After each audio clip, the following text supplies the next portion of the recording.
Bachelor point আমার কাছে একটা ধৈর্যের প্রতীক। 7টি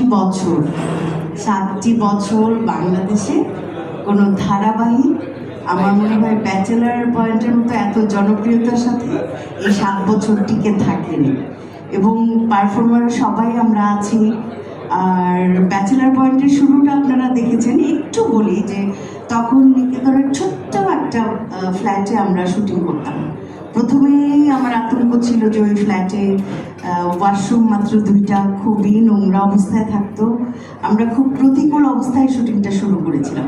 তখন কাজল আরিফিন অমি খুব ছোটই ছিল আমার দৃষ্টিতে, আর সবাই তো অনেক ছোটই ছিল। পলাশ ছোট ছিল, শিমু তখন ছিলই না।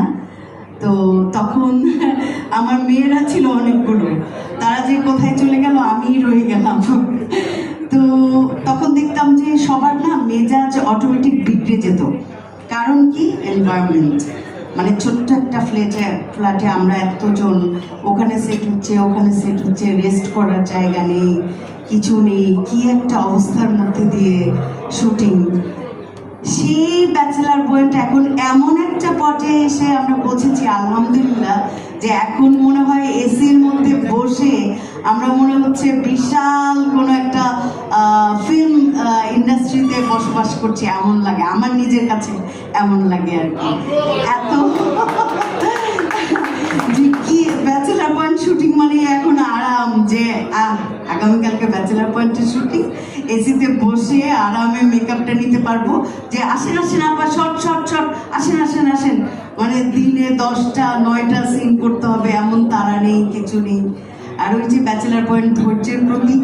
অনেক প্রতিকূলতার মধ্যে দিয়ে কিন্তু গেছেন পরিচালক কাজল আরিফিন অমি, কিন্তু তিনি হতাশ হননি, নিরাশ হননি, তিনি অবিচল অনড় থেকেছেন।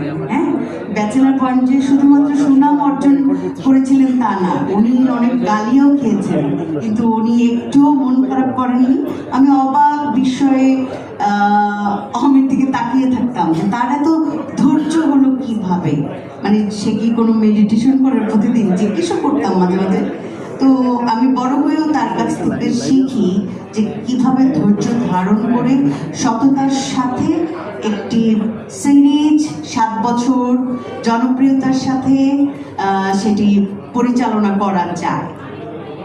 তো ব্যাচেলার পয়েন্টের মাধ্যমে আমাদের সব ছোট ছোট ভাইগুলো বড় হয়ে গেছে এবং তুমুল জনপ্রিয় হয়ে গেছে। আমি এখানে আসার সময় দেখলাম যে আমাদের শিমুল ফোনে কার সঙ্গে যেন কমিউনিকেট করার চেষ্টা করছে, তখনই দেখলাম যে 4-5